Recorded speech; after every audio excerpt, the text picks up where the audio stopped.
ఆంధ్రప్రదేశ్ ముఖ్యమంత్రి జగన్మోహన్ రెడ్డికి తెలంగాణ ముఖ్యమంత్రి రేవంత్ రెడ్డి కౌంటర్ని సిద్ధం చేశారా? తెర వెనక భారీ స్కెచ్ని రెడీ చేశారా అంటే అవుననే సమాధానం ఇస్తున్నారు కొంతమంది రాజకీయ విశ్లేషకులు. ఇక ఇదే అంశానికి సంబంధించి మనతో మాట్లాడేందుకు ప్రముఖ సీనియర్ జర్నలిస్ట్ దుర్గాకుమార్ గారు మనతో ఉన్నారు. ఆయనతో మాట్లాడదాం. సార్ నమస్తే అండి. నమస్కారం కృష్ణ గారు, మన వీక్షకులు కూడా నా నమస్కారం. సార్, జగన్మోహన్ రెడ్డికి రేవంత్ రెడ్డి కౌంటర్ సిద్ధం చేశారని, తెర వెనక భారీ స్కెచ్ని రెడీ చేశారంటూ కూడా ఒక వార్త సోషల్ మీడియాలో చక్కర్లు కొడుతూ ఉన్న నేపథ్యంలో ఏంటి సార్ ఈ వార్త? వాస్తవమా లేదా అవాస్తవమా? ఏంటి సార్ ఈ వార్తను మనం ఎలా అనాలిసిస్ చేసుకోవచ్చు? మంచి ప్రశ్న కృష్ణ గారు. ఇప్పుడు తెలంగాణ అనేది ప్రత్యేక రాష్ట్రం ఏర్పాటుగా విభజన జరిగిపోయింది. ఇది ఒక ప్రత్యేక రాష్ట్రం, ఆంధ్రప్రదేశ్ ఒక రాష్ట్రం అని అనుకున్నారు. కానీ ఈ రెండు రాష్ట్రాలు రాజకీయంగా ఒక రాష్ట్రాన్ని మరొక రాష్ట్రం ప్రభావితం చేసే అంశాలు చాలా ఉన్నాయి.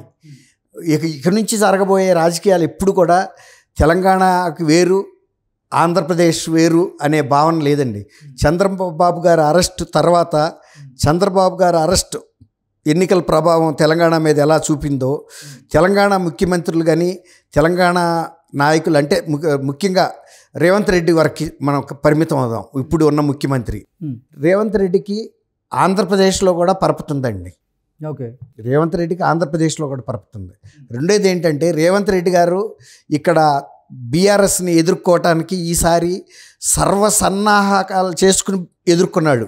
గత 2 ఎన్నికల్లో కాంగ్రెస్ పార్టీ అట్లాంటి సన్నాహకాలు జరగల. అందువల్లే ఈసారి కాంగ్రెస్ పార్టీని చాలా తక్కువ అంచనా వేసి బీఆర్ఎస్ పార్టీ అధికార పార్టీ కేసీఆర్ గారు గతంలో లాగానే వెళ్ళిపోయాడు, తక్కువ అంచనా వేసి. కానీ ఈయనకున్న సమాచారం ఏంటంటే తెలంగాణలో 2 పర్యాయాలు పనిచేసిన బీఆర్ఎస్, ఒక పర్యాయం అవకాశం ఇస్తే చాలు అని చెప్పిన జగన్మోహన్ రెడ్డి, ఈ ఇద్దరు కూడా 2023లో బీఆర్ఎస్ తెలంగాణలో, 24లో వైఎస్ఆర్సీపీ ఆంధ్రప్రదేశ్లో ఖచ్చితంగా ఓడిపోబోతుందన్న ఇంటెలిజెన్స్ సమాచారం రేవంత్ రెడ్డి గారి దగ్గర ఉందండి. ఆయన అందువల్ల చాలా విశ్వాసంగా ఢీకొన్నాడు ఇక్కడ.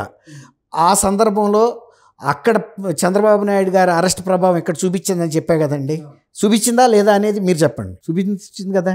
అట్లాగే ఇప్పుడు ఆయన ఈ 24 ఎలక్షన్స్లో కూడా ఇదే ఫార్ములా, అంటే ఆయనకు ఆంధ్రప్రదేశ్లో ఎంత పరపతుందో ఆ ఫార్ములాని ఇప్పుడు ఆ షర్మిల గారిని ఆ రోజు ఇక్కడ తెలంగాణలో ఇది సమయం కాదు, నువ్వు ఇక్కడ రాకూడదని చెప్పాడు. ఇది సమయం, నువ్వు ఆంధ్రప్రదేశ్లో వెళ్ళమని ప్రోత్సహిస్తాడు ఒక చెల్లిగా. తర్వాత కాంగ్రెస్ పార్టీలో ఆయన చాలా కీలకమైన పాత్ర పోషించడానికి సిద్ధపడ్డాడు. డీకే శివకుమార్ కర్ణాటకలో ఎలా ప్రొజెక్ట్ అయ్యాడో, ఇప్పుడు వరకు ఎక్కువ కాంగ్రెస్ లీడర్లు నార్త్ నుంచి ప్రొజెక్ట్ అవుతున్నారు, ఏది జాతీయ స్థాయిలో గేమ్ ఆడటానికి. కానీ ఈసారి సౌత్లో డీకే శివకుమార్, తెలంగాణ నుంచి రేవంత్ రెడ్డి జాతీయ స్థాయి కాంగ్రెస్ పార్టీలో కీలకం కాబోతున్నారు.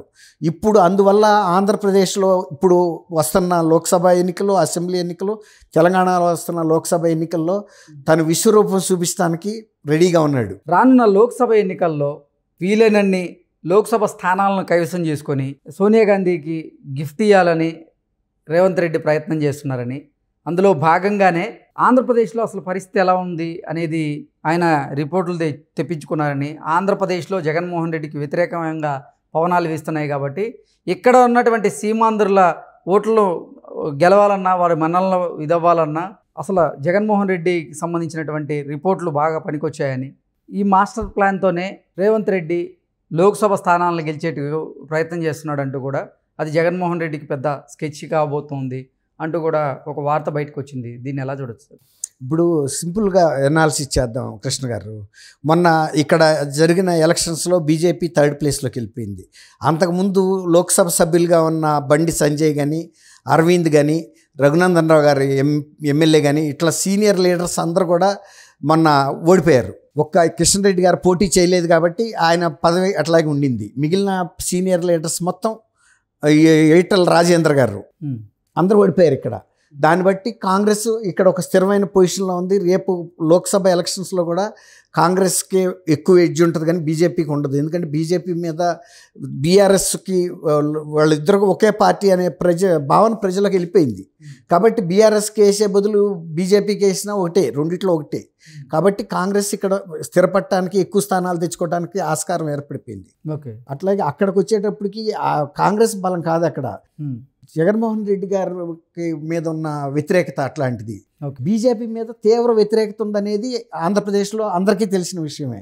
ఎందుకంటే రాష్ట్ర విభజన సమయంలో కాంగ్రెస్ కన్నా ఎక్కువ నష్టపరిచింది, ఈ రాష్ట్రం ఏర్పాటు అయిన తర్వాత కూడా నష్టపరిచింది బీజేపీ అని. ఆయన బీజేపీతో అంటకాగాడు, ప్రతి బిల్లుకి ఆయన సపోర్ట్ చేస్తున్నాడు, ఆయన దత్తపుత్రుడు అని ఒక పేరు తెచ్చుకున్నాడు.